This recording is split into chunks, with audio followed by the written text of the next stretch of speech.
Hello guys, shire komeze neza, jenda meze neza kuko mubibona. Anyway, Ikibanza anspecial muko mubibona. Uno musi rero muko mubibona kuri Akamo Tv twabazaniye ikiganiro gishasha. Ikiganiro byose muko muradukurikirana kizoza kiramenyekanisha uburundi bwacu kuri babandi dusanga tumenyereye Burundi babunegija byansu Burundi babufata minenegwe bavuga yuko tuba ahantu habaye tuba ahantu hatameze neza. Ico kiganiro kije kubafasha kugira ngo kuri zangenzi canke se babandi bari no nyene mu Burundi basanze batazi yuko hari bibanza byiza ibibanza vyiratiro kugira ngo tubazanire ico kiganiro kije kirabafasha. Uno musi rero turi hehe kugira ngo mumenye aho turi baza mugire sabone mutarayigira byose muheje kugira sabone mugira j'aime na commentaire na partage kugira ngo bibandanye bigenda neza cyane. Uno musi turi Nyabugete ko twarizwa Nyabugete neza na neza kuri Samuel's Home Hotel. Hari ciza, hari igikoni ciza ku bantu bakunda gufungura, ku bantu bashaka ahantu baryama hameze neza, amasaha menshi cyane nuko mubibona hari umuntu wano yitwaduka ari hotel imeze neza cyane, ari ahantu ho gushikira hameze neza cyane. Rwanda imudukurikirana kugira ngo tujye kubereka ibindi bintu bimeze neza. Ndabemerera ko nzoza ndabazanira ibintu bitandukanye byiza kugira ngo bibandanye bigenda neza cyane. Guys, let's go rero kugira ngo ibintu bibandanye bigenda neza.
Anyway, abakunzi bacu nkuko nari nabibabwiye ngitangura nabwiye yuko turi ahantu heza tesa pour le moment tugeze kuri reception nkuko mubibona.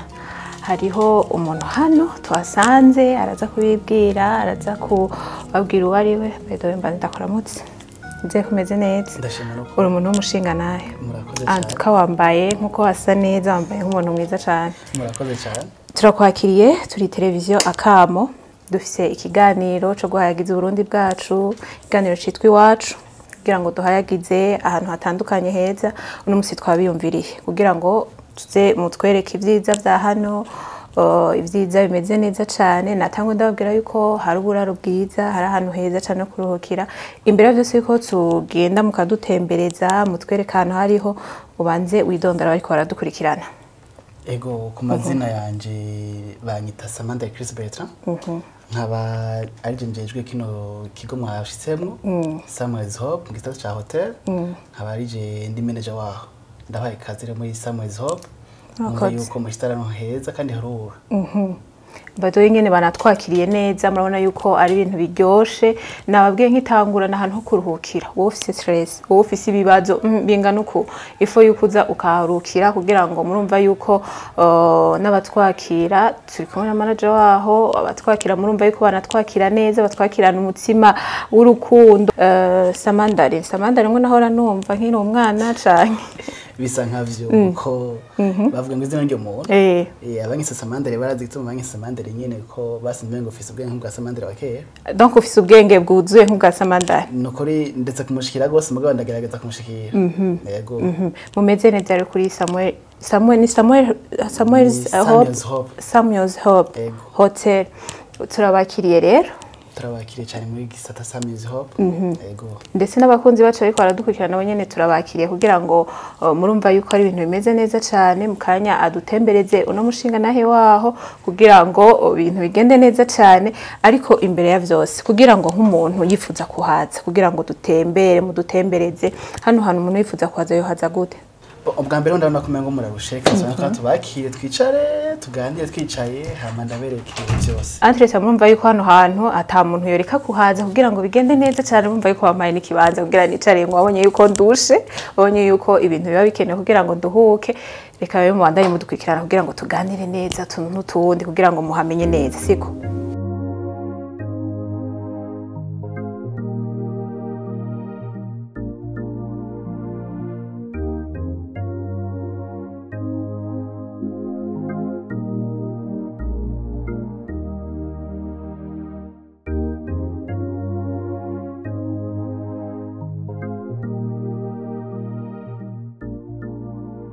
muri Samuel's Hope Hotel bamaye icicaro nkuko twajeje kubibabwira baranyicaritse antuka mu ntebe datakaye neza na neza datakaye niyo mpamvu ndabatumiriye kuza muri kino kibanza vraiment kugira ngo murabe bino vyiza vyacu vy'u Burundi ahantu heza vraiment hatesa kugira ngo namwe muzimire nkuko nazimiye bien sûr mutakare nkuko natakaye nemeje rero kubabaza nyakubahwa ndababaza ino adresse ya hano hantu kubipfuza kuhaza vyogenda gute ego bwa mbere na mbere ho Samuel's Hope iri muri zone ya Kanyosha aho bita mu Nyabugete quartier bita Nyabugete ya mbere phase ya mbere ni kwibarabara rya Rumonge iyo benshi bazi ngo rutu Rumonge canke RN3 ugeze urenganye Kanyosha urenganye ikiraro ca Kizingwe winjiye muri Nyabugete nabugete muri phase ya mbere ko niyo tangushikiramo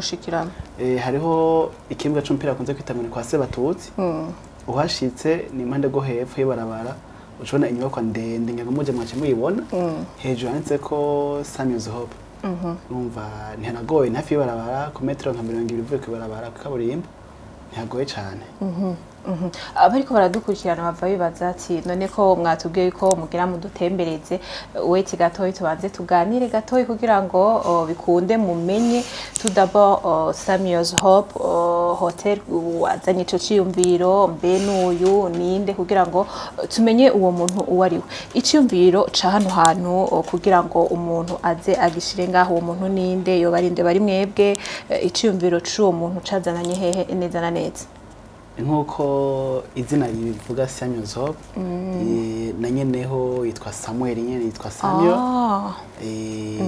bamuzi ku izina rya Samuel Ndayiragije ni Umurundi aba mu mahanga afise ubwanege bwo muri Amerika n'ubwo Burundi ni Umunyamerika akaba n'Umurundi kujya aba mu mahanga yavuga ati naje nogira icyumviro cyo kuza muri wa mugambi wo guteza imbere iwacu tuva naho yazanye icyumviro cyo kuzana kino kibanza ciza avuga ati muri yashinga avuga ati Amerika sindayimize hari yabwo reka ndayizana ni wacu mu Burundi ndibaza ko muhashitse mwabonye neza yuko ari kibanza ciza kiri kwego mpuzamakungu ni naho nibirindani vyose ni rwego mpuzamakungu sivyo ngaha nyene iwacu gusa ariko ni rwego mpuzamakungu yego antuka vraiment intebe nicayemwo murabibona namwe intebe twicayemwo nabwiye yuko ubwenge bwa meze nk'ubugenda nawe mu paysan murabona yuko intebe twicayemwo sizino baraza kubatembereza araza kwidufasha mu cameraman wacu abereke intebe ngene zimeze ahantu twicaye ingene hatesa antuka muraza kumva yuko ari ibintu muraza kubona neza ko ari ibintu bidasanzwe hamaze igihe kingana gute hano hantu ko dusanga ari nk'abantu batahazi bimeze gute hamaze igihe kingana gute nta gihe kirekire haramara kuko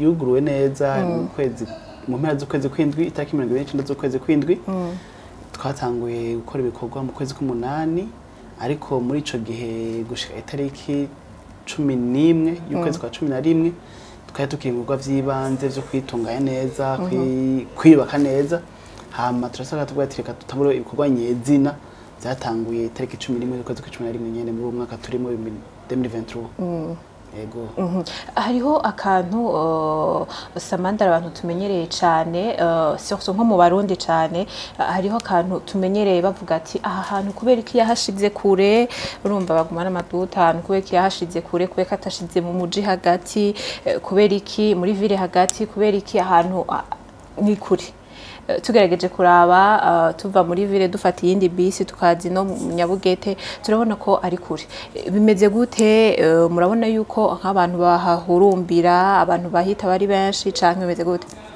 ubwa mbere ho si kure na gato kumbwiye ngo ni kure cyane gute kure uvuye he kuko twese mu gisagara ca Bujumbura turi mu gisagara ca Bujumbura rero umva nta ndabona ari kure hama ni muri ya ntumbero kuvuga ati sinkurikira igisagara ahubwo igisagara kinkurikira yego mu Nyabugete namwe twavuga ati reka naho ni mu gisagara ko ari mu gisagara si kure cyane y'umuji wa Bujumbura kuko ni metero zikeye cyane metero bikeye ni mu ya mutoya